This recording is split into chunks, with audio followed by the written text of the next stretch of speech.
बिस्मिल्लाहिर्रहमानिर्रहीम। अस्सलाम वालेकुम रहमतुल्लाहि वबरकातुहू। नॉलेज आप कुरान हदीस के चाहने वालों, आपका मेज़बान हाफिज़ आतिफ हुसैन आपकी खिदमत में हाजिर है।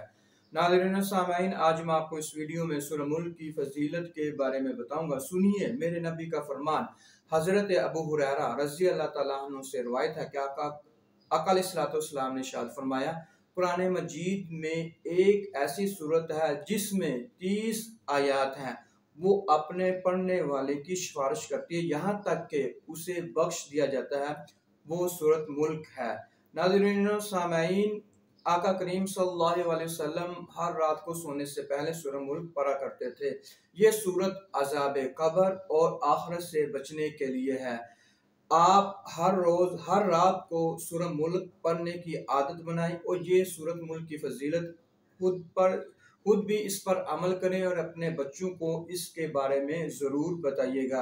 नाज़रीन सामाईन, अल्लाह रब्बुल इज़्ज़त से दुआ है कि हमें आका करीम सल्लल्लाहु अलैहि वसल्लम की तालीमात पर अमल करने की तौफीक अता फरमाए। नाज़रीन सामाईन, अगर आपको वीडियो अच्छी लगी आप लाइक कीजिए, शेयर कीजिए और मेरे चैनल को सब्सक्राइब कीजिए। इसके साथ अपने मेज़बान हाफिज़ आतिफ हुसैन को इजाज़त दीजिए। अल्लाह हाफ़िज़ फ़ी अमानिल्लाह। अस्सलामु अलैकुम रहमतुल्लाहि व बरकातुहू।